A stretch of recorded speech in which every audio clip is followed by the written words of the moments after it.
Samantala, sinampahan na ng reklamo sa Senate Ethics Committee si Senador Tito Soto dahil sa umano'y pangungopya niya sa ilang vlogger at maging kay dating U.S. Senator Robert Kennedy.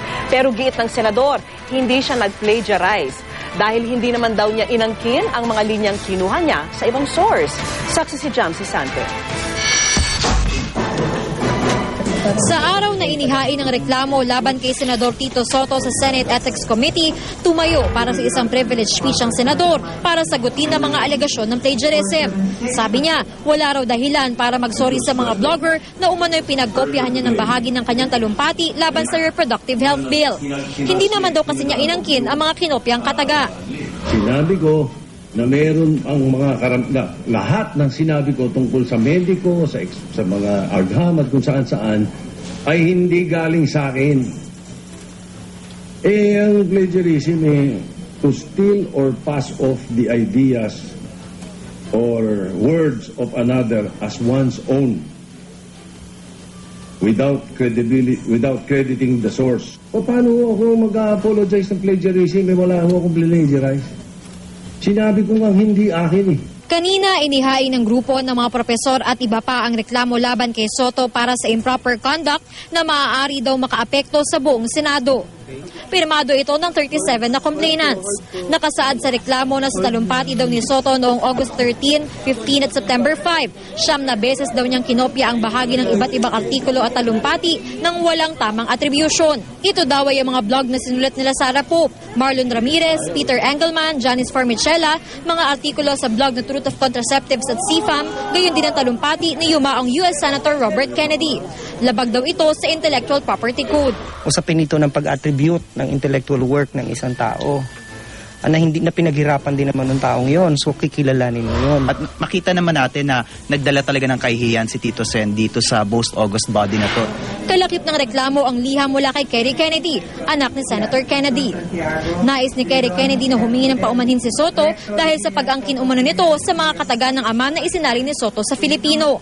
Ang tugon ni Soto, copying or imitation is the highest form of flattery. But if it upsets the Kennedy family, well, then I'm sorry.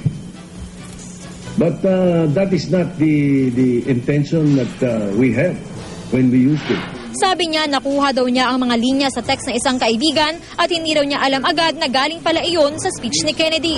When he gave me that line, I translated and delivered the message in Filipino because we found it fitting cap to what I was fighting for.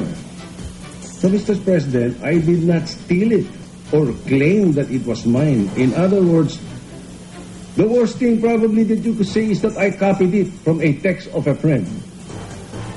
I didn't really know who it came from, but it was a nice, inspirational line. At sa lahat daw ng nangyari, hindi raw magbabago ang kanyang posisyon laban sa RH bill. You can call me names, you can mock me, you can accuse me of anything under the sun, but I will not change my position, and I will always be against the distribution of contraceptives, condoms, IUDs, promoting immorality to the young people. Mainit ang mga debate sa kontrobersyal na RH bill na tinututulan nila Soto at Senate President Juan Ponce Enrile. Kanina, nagkasagutan sina Enrile at ang principal sponsor nito na si Senador Pia Cayetano nang hilingin ng senador na talakayin muli ang RH bill. I'm not ready yet to propose any amendment. Mr. President, with all due respect, may I know when the Senate President will be ready? Because during the caucus, His Honor informed me that he will be ready. And so I was just basing it on that. And I was hoping I do not know, Madam Senator, when I'm ready. I think it is also my right as a sponsor to defend this bill, which a lot of people are waiting for. I'm ready for any remedy that the gentle lady would want to take. If